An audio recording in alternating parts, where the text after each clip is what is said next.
What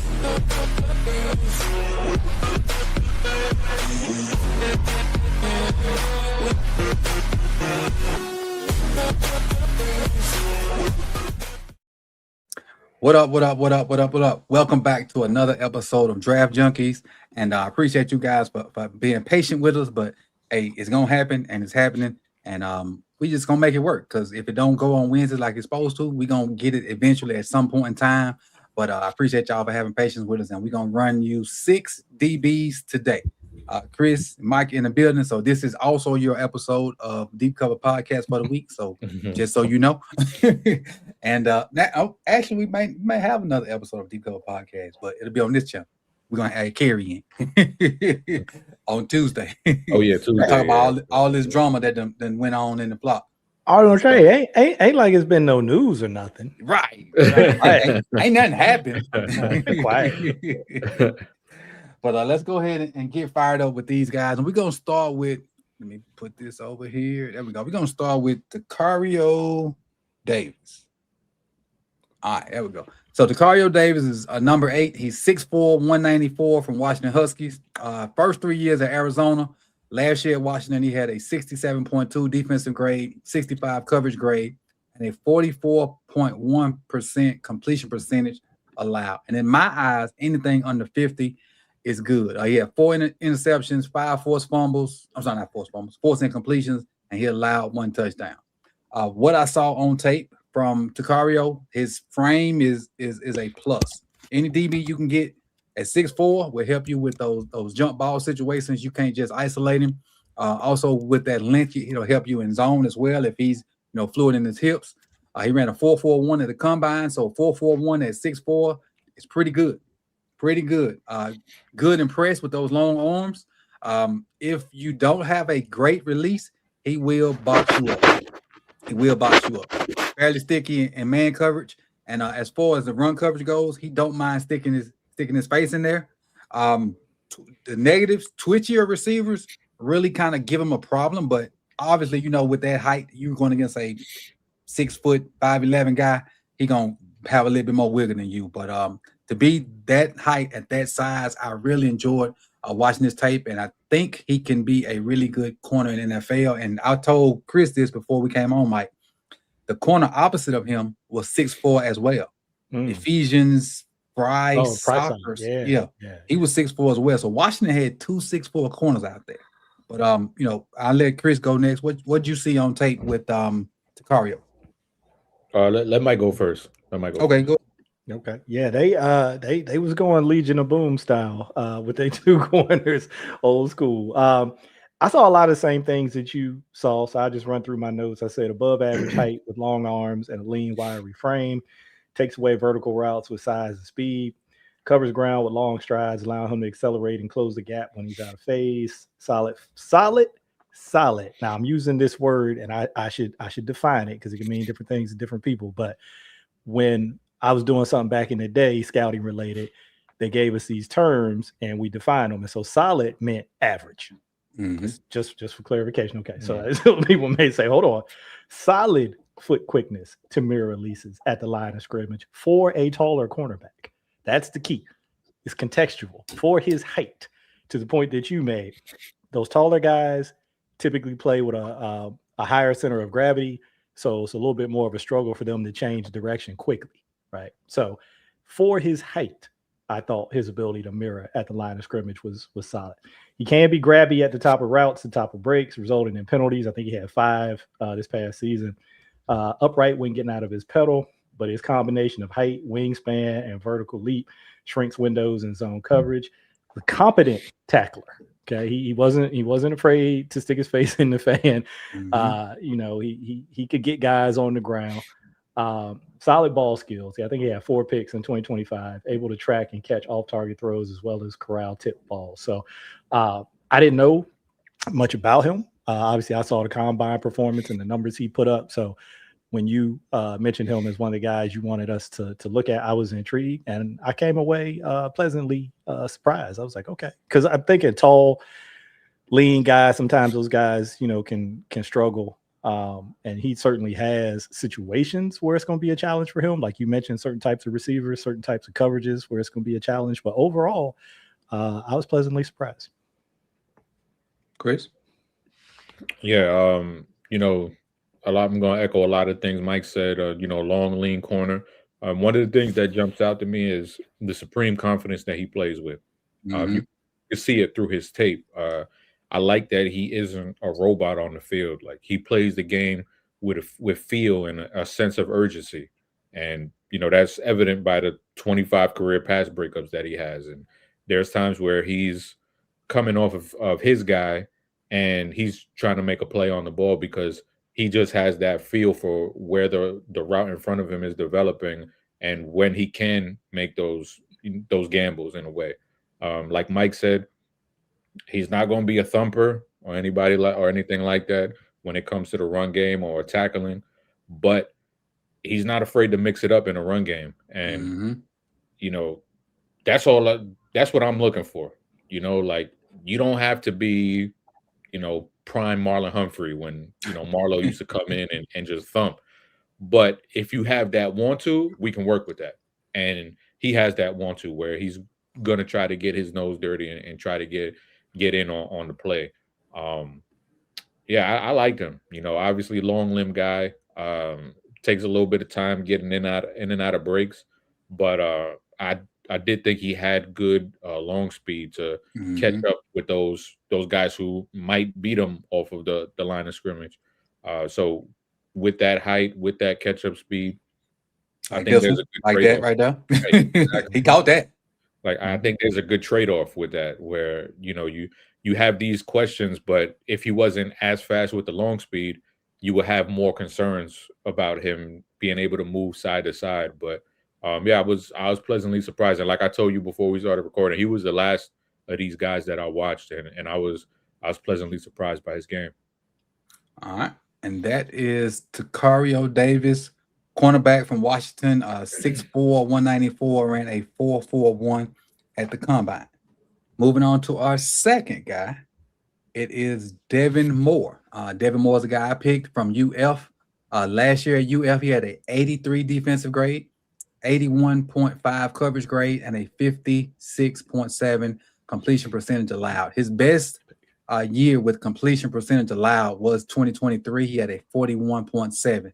But, he probably wasn't the number one corner then. Once you transition to the number one corner, you're going to have better receivers coming at you. So that's why that number went up. But he had 2 interceptions last year, 3 forced incompletions, and he allowed 2 TDs. Another guy that I picked mainly because of length. I wanted to watch some corners with length. I feel like we need that out there. And he's 6'3", 198. He uses his frame to jam guys, kind of like Davis as well. He tracks the deep ball well at full speed, and he wins contested catches. He actually makes 50-50 balls 50-50. So some of these receivers make 50-50 balls 80-20, but he fights for the ball. 5 career interceptions in the SEC against SEC quarterbacks. So you know what kind of caliber quarterback you normally get with the SEC, but everybody else is catching up with NIL.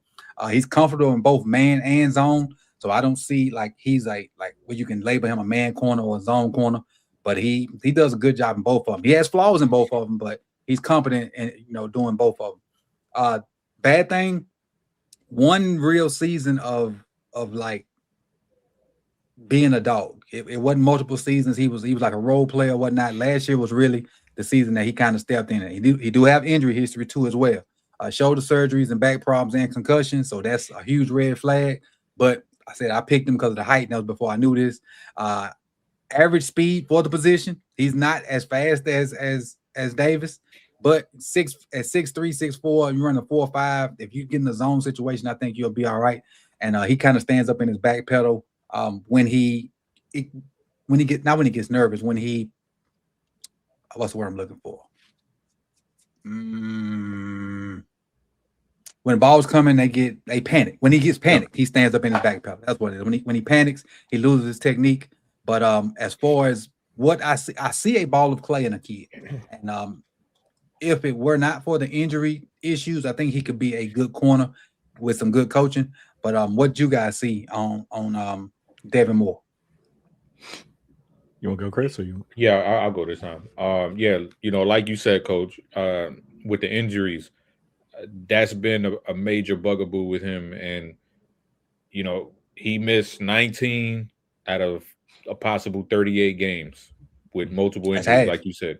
Yeah, that's shoulder, back, concussion, and you kind of see that in his play a little bit. When we speaking about Takario Davis, you saw a guy who had that 1-2 when it came to the run game or just tackling wide receivers. With Moore, you don't really see that. You don't see that he's not running away from it, but he's not running to it either. Right. And you kind of he's see sticking that his finger in there, not his nose. Right. And now that could be, something mental, some of the residual effects from having those shoulder injuries where he's like, yeah, I don't want to put my shoulder in there because, I got these banged up shoulders. So that could be something that's in the back of his mind that's going to be tested in the NFL. If they see that on tape, they will go up there and be like, all right, we're going to make you tackle then. But other than that, just long, lean corner. I thought he had smooth footwork for his size. Like Mike said with Takario Davis, for his size, I think he has smooth footwork going in and out of his breaks. You kind of see like a poor man's Jimmy Smith type of player. Like he's not Jimmy Smith, but you kind of see a little Jimmy in his game when he's in coverage. You kind of see that, and there's, like you said, there's something to work with there. But can he get over the injuries, and can he just be a little bit more physical? Mike? Yeah, tall, well proportioned. I said he got the frame where he's kind of built for press man with that body type. Let's see, in press, he stays connected at the top of routes, breaks. Routes and break points without grabbing. Didn't see him attempt to jam at the line of scrimmage, so he wasn't like super physical at the line of scrimmage that I saw. From off man, can be a step or two late getting out of his pedal. He needs extra steps to get out. He's got the typical change of direction limitations you see in taller corners. So against those shiftier wide receivers, that's going to be a challenge. One thing that caught my eye, just because I don't think you see it as much in college football anymore, he plays from a true back pedal. Like you don't really see many guys doing that. You see a lot of guys playing that scooch technique, or they got their butts kind of angled to the sideline. But he's one of the guys that still will like truly pedal out. Not that that's an advantage or a disadvantage. You do what you feel comfortable with, right. What allows you to get out of your break. But it's something that used to be like the only way guys were taught. But now there's all different kinds of ways that you see anymore. So that just kind of caught my eye. And then you guys mentioned the tackling and the physicality, but another thing that was a question to me is he a corner or is he a safety? He's not physical enough right now. He doesn't play with the physicality that you probably need to play safety, but in coverage, just watch him and you watch some of the ways that he played ball, especially from off man. He would play balls a little bit like a safety sometimes. So I was like, I think you always want to. This one right here, that's the rep right there. I was like, that looks like a safety to me. I was gonna say his hips good enough to be a safety. Baseball turning and going back and finding that ball, that looks like a safety. Now I think when it's maybe a little bit of a question in your mind and the guy has played corner, you start with that, right? But it was just a question that I had. That's an interesting point. I didn't think about that, but safety is something that could be for him. That probably could help him with the injuries as well too, unless he come in with his head down and have more concussions. But the tackling though, his red flag is big time tackling. We're gonna move on. We're gonna keep this train rolling. Next up, I wasn't prepared. Hold on. Let me let this play while I get prepared. Mansour Delane, and I don't know if I'm pronouncing that right. I hope I am, but that's what it looks like. Mansour Delane started at Virginia Tech. He did 3 years at Virginia Tech. Oh, so he played 3 years with that was Virginia. Forget what I was going to say. Last year at LSU, he had a 90 defensive grade, a 90.7 coverage grade, and a completion percentage of just 40. He had 2 interceptions, 11 forced incompletions, and 0 touchdowns allowed. Mike, this is your guy, so I'll let you go first. Lots of like here. A lot to like watching Mansour. A technician. This is the first thing that stood out to me. I said foot quickness to mirror/match wide receiver releases off the line of scrimmage and will get hands on during the stem phase and at the top of routes. Good job looking through the wide receiver and seeing the ball. His eyes consistently trying to locate the ball, which is an asset, particularly in zone, but even in man. I like how he activates his feet, but stays square until the wide receiver declares, where they're going. Right.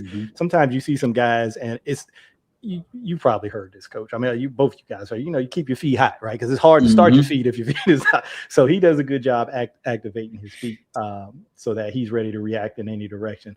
He's got plus, start, stop, and change of direction ability. He stays on top of vertical routes. His technique was consistent with his eyes, hands, and feet. That was one thing that really caught my eye. Reads QB drops and plays his technique accordingly. Sometimes you don't always see that, but you can see him reading whether it's 3-step, 5-step, 7. In college, sometimes you don't always see that because they're in gun and they're kind of doing some funky drops from the gun. It's more a couple hitches or whatever, but he's always trying to read that to gauge, okay, well, what type of route concept would I see with that type of drop? Is the ball coming out quick? Then, okay, I can play a little more flat-footed and be a little more aggressive on this route. Or if it's a deeper drop, maybe I need to get out because it might be a vertical shot. So I like how he does that. He's got a sudden plant and drive. He has a tendency to lunge and leave his feet when he's tackling, which led to some missed tackles. So that's something that probably needs to be cleaned up. But his sticks.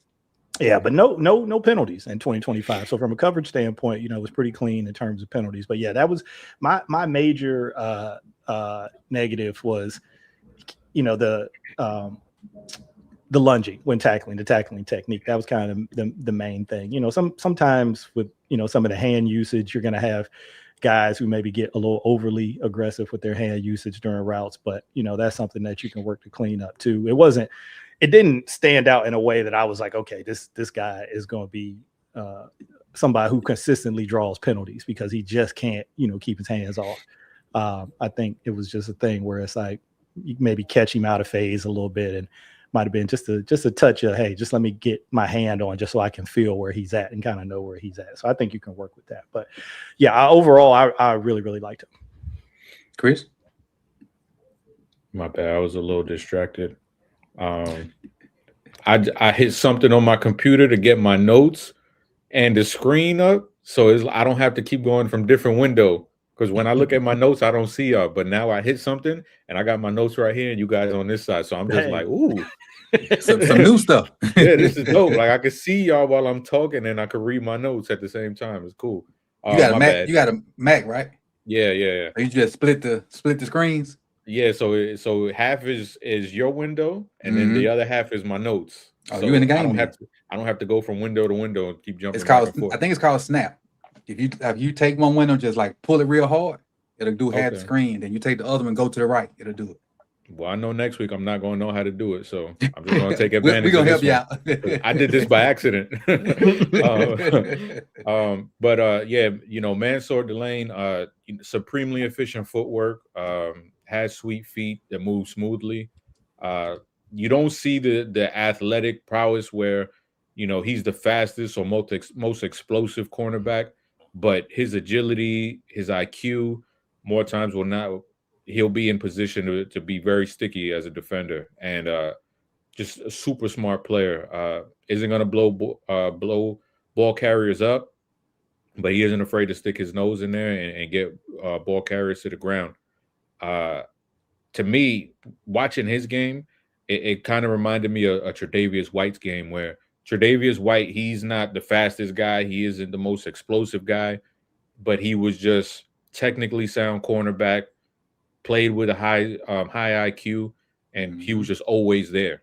And he didn't have the arm length, and we're going to talk about that with Mansour Delane because he doesn't have the desirable measurables either.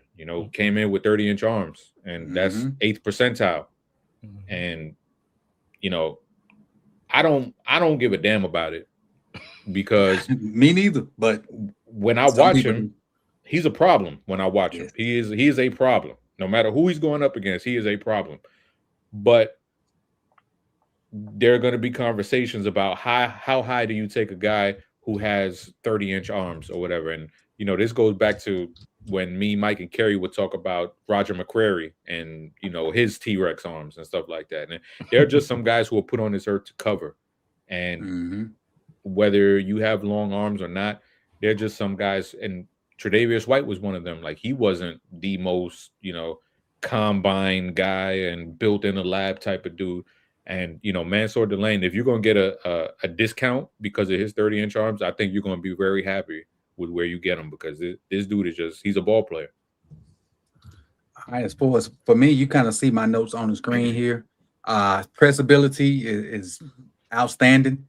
Route recognition is great, and he will tackle. What I'm gonna be honest with you, I was watching this tape like, man, this dude I feel like he can't miss. He reminded me so much of Stingley his freshman year. And I feel like he probably worked with Stingley and them because they do a little camp at LSU from time with professionals and college kids. Which is, matter of fact, sitting there listening, I think I know somebody that goes to that camp and coaches at that camp. I'm gonna ask him, can I go? And I'll just pay my own way. And I'll be out the way and see if I can just watch and maybe just talk to them guys and kind of see where it's at, because one of the coaches of that camp is a good friend of mine, and Derek Stingley's dad puts on the camp. So they do one in LSU with college kids, and they do one. They did a couple years in Hawaii with professionals, and then they did it somewhere else, like maybe Puerto Rico with professionals last year. But I'm gonna see if I can get there and get some good information out of some of these kids. But he was a joy to watch. He is a monster on the field. Versatility, I think he can play inside and outside. Run game, he'll get in there and tackle. Ball skills, throw it close if you want to. Throw it close if you want to. If for sure gonna be knocked down. It might be picked, but for sure gonna be knocked down. The only concern, he gets a little grabby, which he didn't get flagged for it in college, but you never know what'll happen in the NFL. But his technique is really sound. And when I put stands up when breaking, sometimes I really had to put that in. I was kind of looking for a second negative, and honestly, that ain't really a negative because he don't do it too much. I just happen to see it on a couple plays, and everybody have a couple plays where they ain't technically sound, but he's one. He's one of them ones. No doubt. Him and this next guy we can already talk about. I was telling Chris and Kerry, that's what made me think about, hey, cornerback at 14, baby, because I watched these two guys and I was like, man, these boys is getting it in right here, so it might be worth the pick. People don't want to talk about it. People don't want to talk about it, but I mean, when you look at it from a value and need standpoint, I mean, it's hard to argue. Because honestly, I was thinking if they did go corner, just move Marlowe to safety. But then if they already brought in a third safety, I don't really know where they head at now. But we'll get to that on the draft show, our little debate show. Next up, the guy Mike spoke of. He didn't call him by name, but this is Jamal McCoy, 6'1", 188. And if I'm not mistaken, this is from 2 years ago, correct? Because he didn't play this year. Yeah, 2024. All right. And so 2024, he had a defensive grade at Tennessee of 64.2, coverage grade of 65.3, 47.1 was his incompletion percentage. The year before that, he was at Oregon State. In 2024, he had 4 interceptions, 13 forced incompletions. That's a lot. That's a lot in college. 13 forced incompletions. He only allowed 2 TDs, and those, again, these are 2024 stats. Mike, take it away. Yeah, so I've said before, when I have a lot of notes, it means I really, really like you, or I have some questions about you. So I got a lot of notes on Jamal McCoy. So let y'all hear it, and y'all can determine which way I went. But first thing I will say up top, and somebody can double check because I'm bad with math and dates and stuff, but I believe this dude was 19 in 2024 when he was doing what we're looking at on the screen right now, which is crazy to think about. Him being in the SEC at that age and performing, at the level that he performed. I think he might have been second team all SEC or something like that. His first year there, because like you said, Coach, he transferred from Oregon State. But if that's true, to do that at such a young age, that's impressive. But anyway, jumping into the notes. I try not to look at measurables or testing numbers before I watch the tape. So sometimes I'll have something in my notes like this, or I'll say appears to have adequate size, height, and weight and speed for the position, because I hadn't looked. Obviously, he didn't test, so we don't have any testing numbers. But you don't gotta worry about it with him. Yeah, but we did have his height and weight. And once I saw it, I was like, okay, yeah, that's fine for corner. Independent hand usage at the line of scrimmage in his press jam technique, which I like.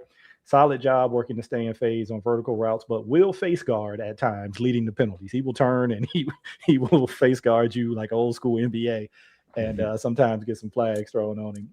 Lowered his eyes / head at times when tackling. Aggressive in terms of using his jam at the line of scrimmage, but sometimes he'll lunge and get himself off balance, because sometimes he'll work that two-hand jam, which you don't see a lot of people do anymore, and he'll really shoot that thing and just kind of get off balance and give vertical access. So that's something to clean up. Beat on inside releases when he stepped back. This is a little technical point. Beat on inside releases when he stepped back with his outside foot and locked his inside hip, like the seam stay square a little bit longer. Likes to get hands on, but can be overly grabby at the top of routes. Footwork mirroring releases can be undisciplined. He'll sort of hop, skip out sometimes. And he likes to play from a scooch more than a true back pedal to get out, which is fine. I mean, like I said, you do whatever's comfortable for you, but at a certain point, you are going to have to be sound with your footwork technique in order to consistently, be in the position you want to be in. But again, if he was young, as I think he might have been, he's not 21 yet. I've looked it up while you was doing it. His birthday is August 16th, 2025. 2005. So he's not even 21 yet. Yeah. So some of this might be talked up to experience, right? You just more time playing.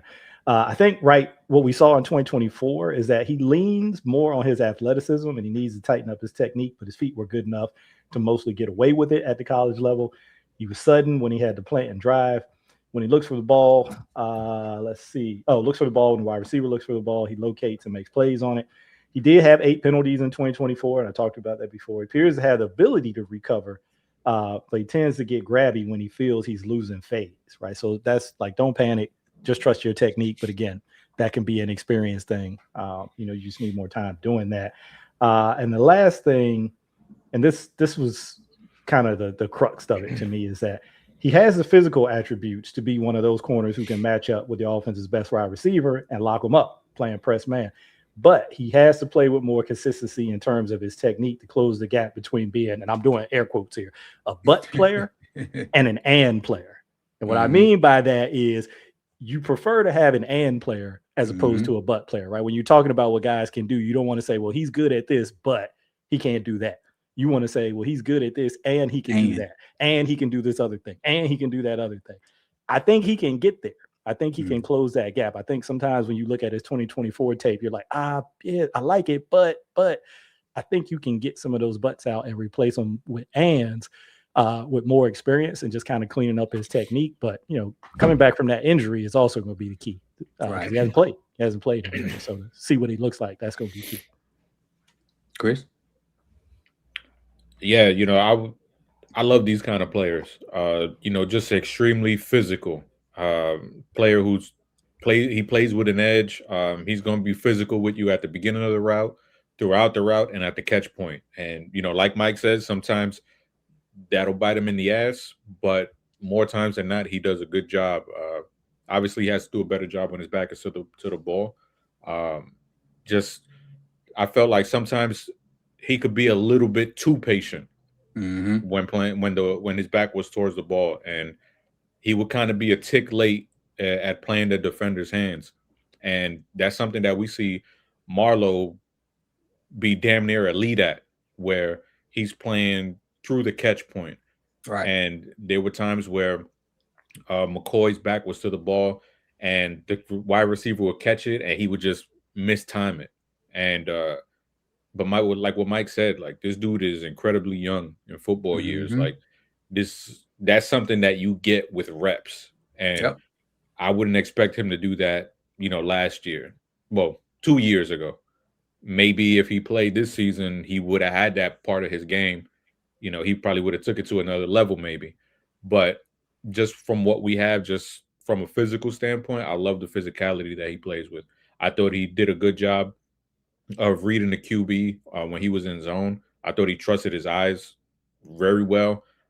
Anytime he got a whiff of where the quarterback wanted to go with the ball, he was clicking in a hurry. Obviously, we have the elephant in the room is the ACL tear. Suffered the injury in January of 2025. There was some whispers that He could have came back during the season. When he saw that Tennessee was out, some people think he might have just been like, yeah, you know what, I don't have a lot to play for, so I'm not going to risk it, which I don't blame him. This is your livelihood. You don't want to suffer. You don't want to rush back and get hurt again. Kind of something that we saw with Caleb Banks on the flip side, Right. where Caleb Banks came back to play. Florida had nothing to play for. Florida had nothing to play for, put out bad tape. Obviously, he wasn't fully ready to play. Right. Because the Caleb Banks that we saw in 2025 wasn't the Caleb Banks that was in 2024. Or at the combine. And broke his foot at the combine. So, there are people who are like, yeah, McCoy could have done this, but all right, let's say if McCoy did do everything, if he came back in November or whatever, didn't look as good, then went to the combine and worked out and suffered another injury at the combine like Caleb Banks did. We don't know what these dudes go through. They know their bodies better than we do. All right. So people can say like, oh, he should have competed. He should have did this. He should have did that. If he doesn't feel like he's ready, then he doesn't feel like he's ready. That's. I think Banks go from first round to maybe out of the first round because of the injury now. Yeah. So you got to protect. You got to protect yourself first, and if you don't feel like everything is lining up for you, then don't go out there.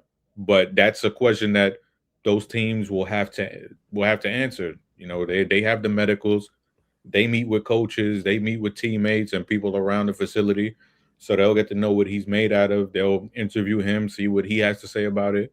But just as a football player, he's somebody you get excited about, because if he's playing like this at such a young age, you think about the jump and the development that there could be with him, and you could have a hell of a cornerback, because like I said, I gravitate towards these physical guys who play like this and who have this brand of football that they like to play, where it's physicality first and foremost. I love that.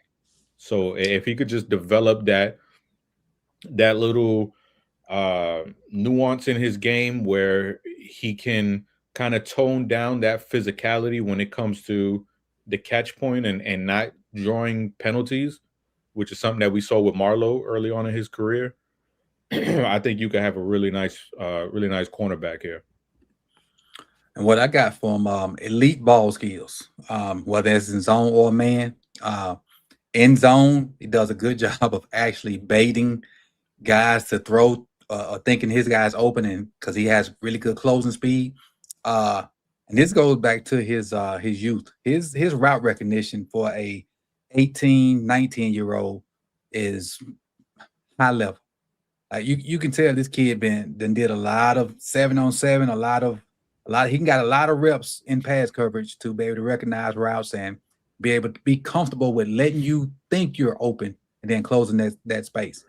Natural fluidity in his transition, which allows him to mirror receivers. And the one red flag is the biggest red flag. What he gonna be like when he come back from this ACL?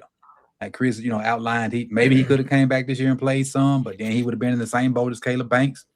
But maybe he come back and he don't. So my thing is, if your draft stock is this high and people still talking about you like this while you're on an injury, there's no need to come back and risk it. Kind of like what's the kid that Dallas drafted last year from ECU? Siobhan Rebel. Hey, same boat. I don't think he'll go as low as Rebel, but if you look at his 2024 tape, it's really good tape. And if he can get back to this with only being 21 years old, like I said, he won't even be 21 till August. So you got a super young guy. Our birthday is August 16th. And so I got a question. Go ahead. Where do you guys, if you had to predict what range would you have him going? I got day 2, early day 2. I would say if he does any type of workout right before the draft, and maybe he gets into the private workout type thing for teams, it might not be at a pro day or anything like that, and he looks like he's in a good place, I can still see him going in round 1. Now, without it, then yeah, I think coach is right. That might, maybe dropping down for some teams, because they might just say, hey, look, we just don't have enough to go off of to spend a first round pick on you. I mean, we see the tape, but we just need to know where you are at in terms of your recovery. As we have seen recently, that can make or break. I didn't know he did kick returns. Oh yeah, he had a couple. I missed that. He had a couple, but he didn't have many of them. It was only 3 of them in 2024. But yeah, I put a couple of them on here. But yeah, we have seen recently that if everything ain't right medically, things can fall apart. So I think, yeah, to me that's kind of what hinges on it, because the tape, I think, yeah, it's first round tape, but you got to see kind of where he's at to make you feel comfortable with using that pick. All right. So let's go on to Chris's guys now. Where's my? I just keep putting. Oh, there's my lap. My bad. Tripping. And I ain't even started sipping yet. Oh, my bad. Went too fast. Let me just reach back. All right. Next up on our list, Will Lee. Will Lee is from Texas A&M. He is, come on up, 6'1", 189, started at Kansas State, transferred to Texas A&M in 2024, and last year at Texas A&M, he had a 66.5 defensive grade, a 68.5 coverage grade, 54.2 completion percentage. The year before, he had a 47.2 completion percentage, so that was better. But again, and I'm gonna chalk this up to when him being the number 1 corner and going against better receivers versus him being the number 2 corner and going against secondary guys. That's why I think that number's down. Didn't have any interceptions, had 8 forced incompletions, and he allowed 4 touchdowns. Chris, it's your guy. Go ahead and get started. Yeah, we talked about a baby in the draft class with Jamal McCoy, and Will Lee is a senior citizen. He's a 6-year senior. Started his career at Iowa Western Community College before transferring to Kansas State in 2023. Then he transferred to Texas A&M in 2024. And, first thing that jumps off is this is a big physical corner, plays the game with a rugged mentality. I thought he showed good short area bursts when breaking on the ball, and his combine numbers show that, because all of the explosive numbers, the explosive testing, he knocked it out the park. Now, what does come up is he doesn't have the desired long speed. You see that on film. You saw that at the combine. Unfortunately for him, that's going to be an issue. And you're going to have those questions like, Mike brought up with Devin Moore. Would he be a better safety than a cornerback? I would still try him out at corner, but I thought he did a good job playing on the ball. Whether it was taking it away or batting a pass away, I really just like the physicality that he plays with and the mentality that he has. He's going to come up and support in the run. He's going to press wide receivers if you ask him to. I think it's cliche, but he's a football player. He's just going to do whatever you ask of him. And I like those kind of guys. And like I said with McCoy, if you're a physical cornerback, I love you. I will love you. And with Will Lee, I saw somebody who was very physical. Just you have those questions about the long speed, but I think this dude, if he can't hang outside, I think he could turn into a decent safety. Mike? Will Lee, I said good feet, mirrors releases at the line of scrimmage, gets out when the wide receiver gets out at the break point. He's physical at the top of routes. One thing I liked, and I think you can see it on some of these clips, is how he stays balanced getting out of his stance at the line of scrimmage. He keeps his feet inside his cylinder, right? So the feet don't get too far outside the frame of his body, which makes it hard for you to change direction. You keep them kind of right underneath your core, and you can go in any direction. You can react instantly. So I like that. He'll use the 2-hand jam at the line of scrimmage, but I didn't think that was effective as an offhand jam, because if you miss with that 2-hand, then you're giving up vertical access right now. Right now. So that can be, and if you can run, maybe you can make that up. Now, if you can't run, then that's going to be a problem. I would say, Mike, if you do that, you have to be 4-3. Yeah, you got to be able to. He not. You got to be able to run because you got to have that ability to make up because you are gonna miss at times when you shoot both those hands like that. And I had this note because again I did not look up any of his numbers. I said I wonder about his top end speed. So I was curious about that, and then I looked it up and was like, okay, there we go.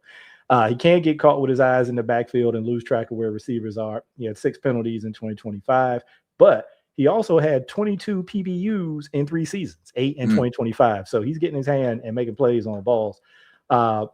In terms of tackling, I had some issues there because I think he is more of a, and I put slashes in between each one of these 3 words. He is more of a dive / lunge / cut tackler than he is a strike / drive / wrap tackler, right? Which is not unusual for corners, right? You don't see a lot of them guys going in there like chesting people up, and driving, drive for 5 and all that. They going low and try to chop your feet and stuff like that. Which as long as you get them down, okay. But you got to be careful about that sometimes because guys will start hurdling you and you're giving up some rack there. And I said in some ways he's a little bit smaller and he didn't run quite as well, but in some ways he reminds me of Joey Porter Jr. He's got a similar build. He's physical. Joey in his second to last season before he came out, I want to say he had 10 penalties. He was like extremely angry. And then his last season, I think he took it down to like 1 or 2. So he really cleaned it up. Coming out, I think he ran like in the 4.4s, like 4.46 or something like that. So he ran a little bit better. But like Chris said, when you got physical corners, sometimes you can mitigate the speed thing with your physicality. We're getting hands on wide receivers, disrupting timing, and sometimes they don't get a chance to get on top of you and expose the fact that they can run faster than you. So there's different things that you can do. But yeah, I liked him a lot. Hey Mike, I remember we had a conversation about Tre'Davious a couple years ago where it was like, how you have a relief pitcher and they're just there to, get you from the 7th to the 8th inning, right? That middle relief. Right? Yeah. Middle relief.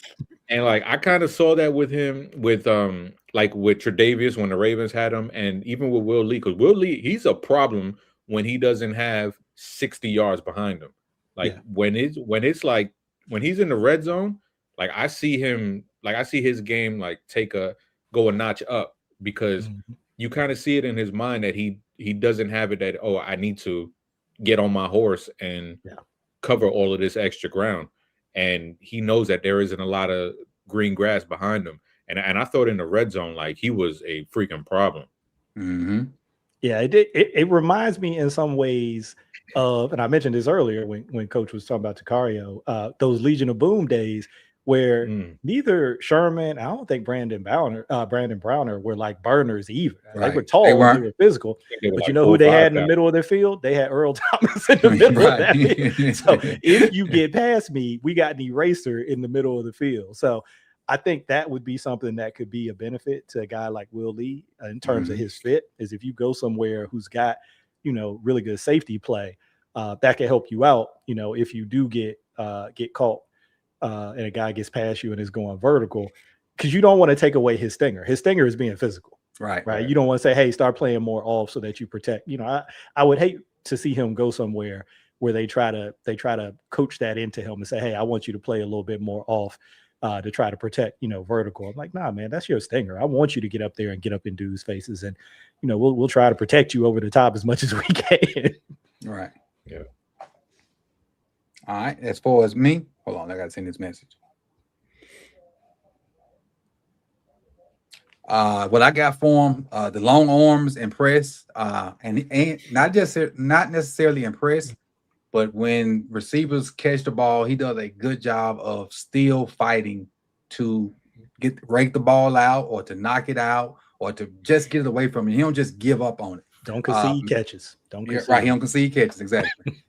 Man coverage is where he earns his money, which y'all said, earlier. I think if he goes to a system where they allow him to play man, you can mix some zone in, but like you said, let him be a man guy. And what I saw from him was the closer they got to the end zone, the better he got, because he didn't have to worry about people running past him. Yeah, so it's like I can see him get more aggressive, get more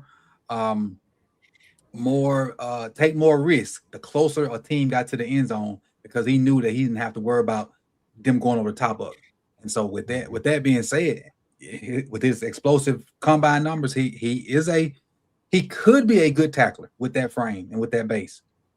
But tackling is about want to. So, and sometimes folks don't want to. And that's why when people run duo, they say they block everything down and they leave the cornerbacks. The cornerbacks don't want to tackle. Some of them. And I think he's one of them guys that if you run duo and you leave him, out there with like a lead back, they're not getting on the ground. They're not getting on the ground. But average back, he'll probably go in there, especially with him, with that framework that he has. But 6'1", 189, long arms, which he competes for catches and don't give up the catch. Like you said, a bunch of forced incompletions and had 4 TDs allowed, but it wasn't for like he sucked. He gave him up versus some good corners and some good situations. But the negative I have for him is the long speed. Zone tape is definitely worse than his man tape, but it's not bad. I say it worse. I use worse. It's probably a bad word, but I'm gonna just say his man tape is better than his zone tape. And again, the tackling part is an issue, but it's a lot of corners that don't tackle. So I don't know how much of a distraction it would be from other teams because it's a boatload of corners that don't want to tackle. Actually, it's more that want to tackle than don't. So that's what you see when you get that out of. All right, that is Will Lee. All right, we got legacy here. Avion Terrell, a younger brother of, is it AJ Terrell? Mm-hmm. I think is he still with the Falcons? Yep, think so. Yeah, I believe so. With the Falcons. Clemson through and through. Now I don't know what it is about Clemson and these little corners that they produce, but this is another. He 5'11", 186. He didn't have any interceptions this year. He had 5 forced incompletions and gave up 3 touchdowns. His defensive grade was 83.5. Last year, his defensive grade was 82.3. Coverage grade last year was 76.9. The year before that, 77.7. And then completion percentage allowed last year was 56.9. And the year before that was 51.5.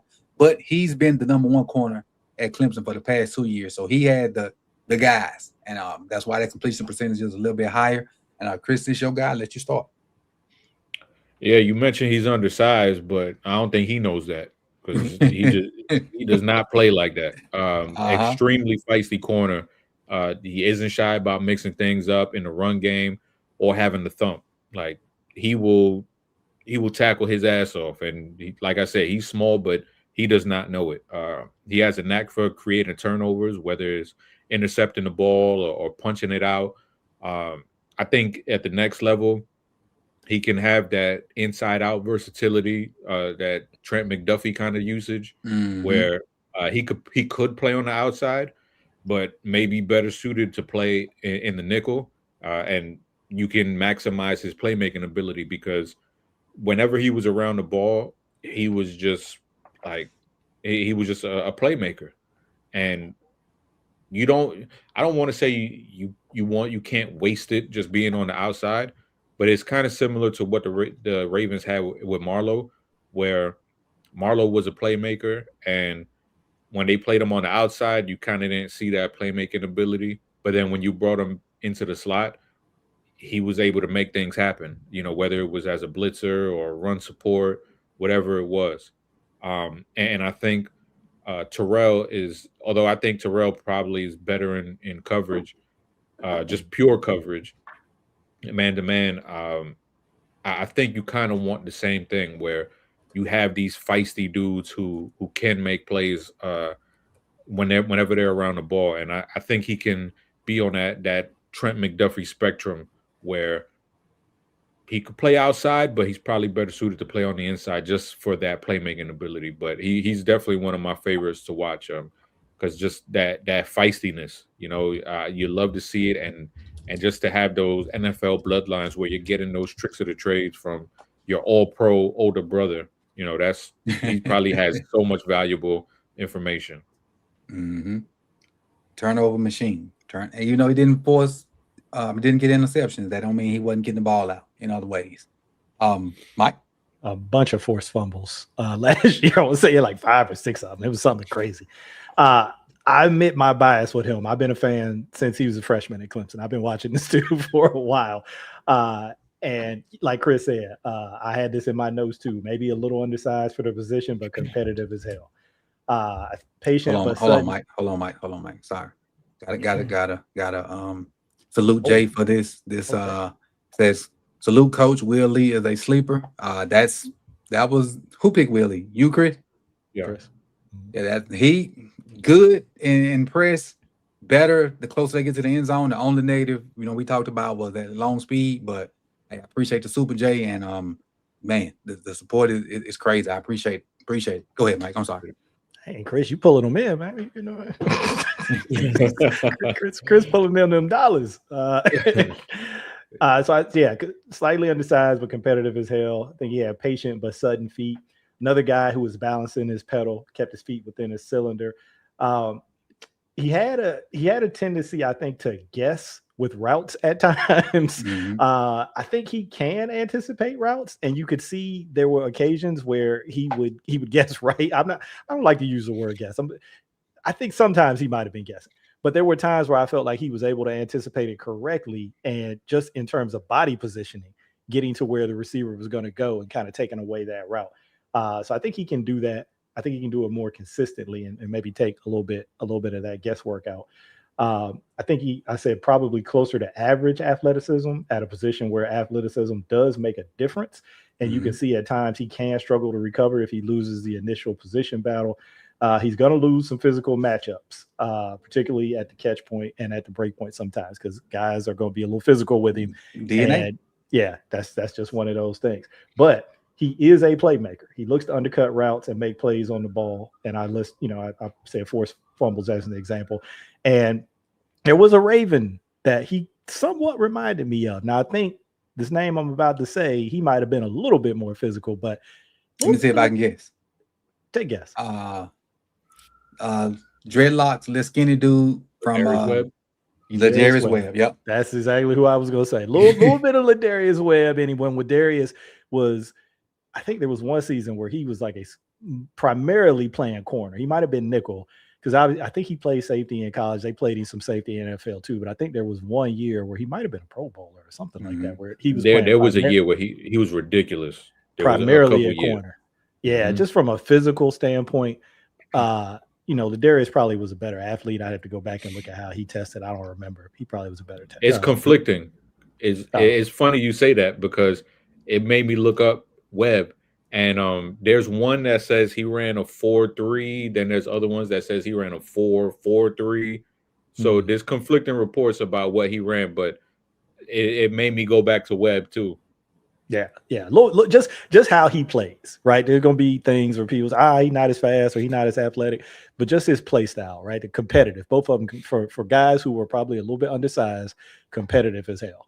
And we're playmakers. Ladarius, like to your point, Chris, they started moving him around because teams could go away from him at one position, right? And just say, hey, we gonna kind of take this guy out of the equation here. Whereas when you move him around, it's a little bit harder to do that, and it lets him kind of really capitalize on those playmaking instincts. So I think Avion's got a little bit of that in his game too. What I got for him, zone eyes are probably the best I've seen in this class. Somebody put it in the chat earlier. He runs routes for receivers at times. You see him on a bunch of different breaks where he is, the receivers run the out. He right there looking like, yeah, you really gonna run this? Or they run a little basic route over the middle. He jumps inside the last second, and you'll see the quarterback, like, the progression just changed because he can't throw that because he didn't jump it. So him in zone is crazy. I had a name that's not a Raven that he reminded me of. See if you guys can guess, but this net is wide. It's an older guy. It's an older guy, but he reminded me of this dude, especially with the turnovers. When I say turnovers, I'll probably give it away. Look, Sante Samuel. Oh damn. A pure corner or slot? I would say probably slot. I can't remember exactly what position, but I just know he was a corner. Yeah, he got Honey something named Badger? after him. Honey Badger? No, he got some. He got he got something named after him. Part of football now that everybody try to do. Peanut? Yeah. Peanut Punch, Peanut Tillman. Yeah. Okay, nationwide. Yeah. Yep, Peanut. That's who he kind of reminded me of. He got real good hips. He's a ball tracker. Like I said, didn't have interceptions this year, but don't let that deter you. This dude is a game record at the corner position. Only negatives I really got for him, the size, but that's DNA, and that don't necessarily mean you're gonna be a bad player. He like you said, he don't know he that small, and I'm sure he'll get to 200 by the time we start the season anyway. Quick little twitchy guys may be an issue for him, but it ain't enough guys that'll have twitch like that to be there. Like, there ain't a lot of Zay Flowers out there that'll give him problems. Like Tyreek Hicks, guys like that'll give him problems, but it ain't enough of them guys for it to be an issue. And the few times I've seen him panic, he'll get a little grabby, but that's few and far between. He is, come on, Chris. I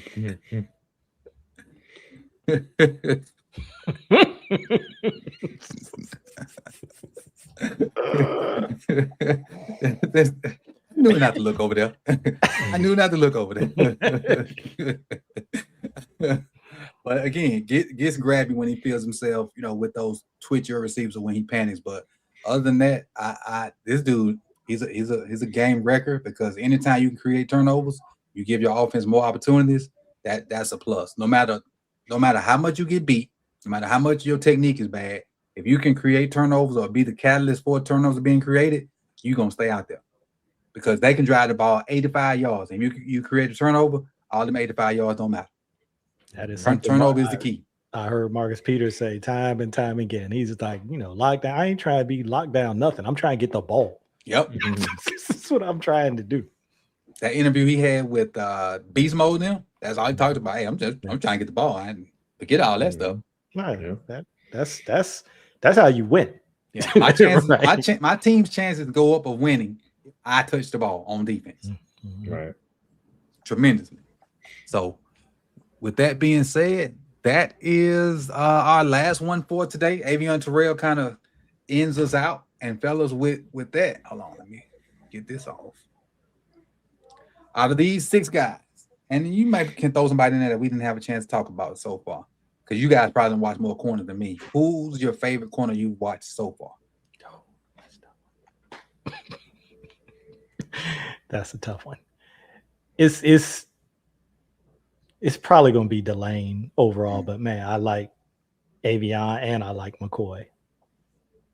Yeah, I'll probably go Avion. The dude I like, we ain't even do. Who's that? Chris Johnson? Pounds. Oh, D'Angelo, yeah. From Indiana. Yeah. I like Pounds. Oh, Ponds. Yeah. Ponds. I'm sorry, Ponds. My bad. Ponds. I was like, Pounds. I didn't watch him. I knew who you was talking about. You know what? Little dude. I've been calling him Pounds for probably about 2-3 weeks. It's Ponds. There's a Diego Pounds. No, not him. But he's a tackle. It's not him. Ponds, my bad. But damn, coach got the sleepers. He definitely is a sleeper. Ain't nobody heard of him. The one say he likes Scott from the U. I mean, Scott from the U. But I like Scott too. But I don't think he cracks that top 4 or 5. But this is a good group of guys.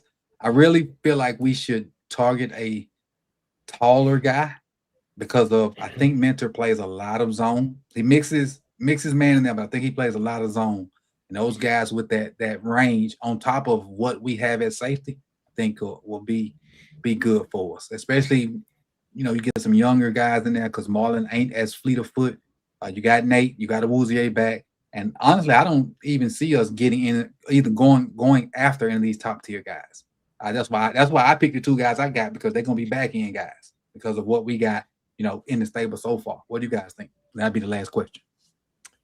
Yeah, I can see that, because I think, people always are going to compare Mentor's system to McDonald's system, because they are very similar. I think McDonald, and this is the part that I was interested in seeing because I was with you, Coach. I was like, all right, Mentor probably plays a little bit more zone. So even if you look back at McDonald when he was here that year, 2023, where they went crazy defensively, who they have out there? Like Darby, Marlowe was on one side. Ronald Darby, Ardarius. Yeah. Marlowe. So sometimes I'm wondering, and then when you look at Mentor last year with the guys that they had, and they were pretty zone heavy, I'm like, okay, well, is that him? Or did he play that because of the guys that he had? They did have some mid to late round guys. Or did they pick those guys because that's how they want to play? I lean towards that's how he wants to play. And so if that's the case, then yeah. And this is something Denard has said for a long time, going back to when Mike Mack came here. He's like, if you're going to play that style on the back end, then you don't necessarily need to spend top dollar on corner, right? You need guys who, like you said, are good in zone, good zone eyes, good discipline, good tacklers. And, you know, you can kind of make the rest work. You don't necessarily have to go out there and get like top tier, you know, press man, you know, the best athlete out there at corner because you're not playing that style. So unless you invest in other areas of your defense too, when you can play that way on the back end and still be successful and cover people. So I think that's probably the direction they'll go in. But again, I still have that question in the back of my mind. Is it that because that's how you want to play, or is it because of the players you had and that's why you played a little bit more that way? Any closing thoughts, Chris? Yeah, when I think about his system and like the type of players, the player that sticks out to me a lot is Cam Hart. You know, big, fast, physical guys who can play man, who can play zone. That's what I think of when I think of Jesse Mentor's defense. And I think he likes those guys who are well-rounded, but who can bring that physical branded of defense. And like you said, Coach, they're kind of lacking that. You know, they don't really have those guys. I mean, you have Nate, who's, you know, fast cover guy, but we know he's slender and he's come a long way from his Clemson days when it comes to tackling. He's come a hell of a long way. We know Marlowe's getting up there. We don't know what they want to do with him, but it's funny because Marlowe is that guy. Like prime Marlowe, he is that kind of, he fits that mold of like a Cam Hart. But you know, now he's getting older, so we don't know what's going to happen with him. But I mean, hopefully he can thrive in this system because he's had that 1 year on, 1 year off, 1 year on, 1 year off. So somebody just mentioned that. Sure did. We do for on this year.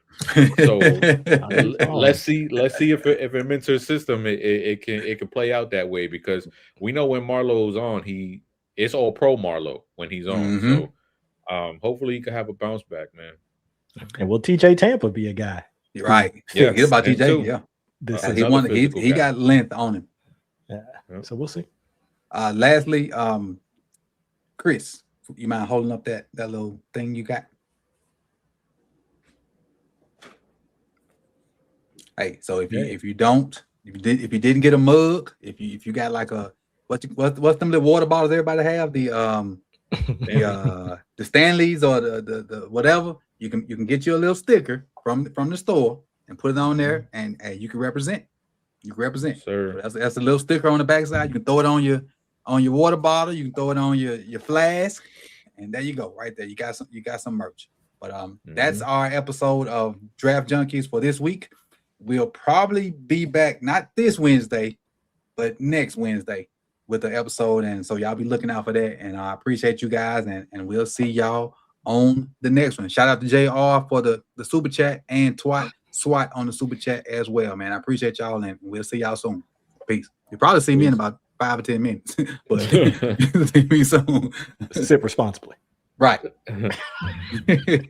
That's your job, Mike. Say that before we leave.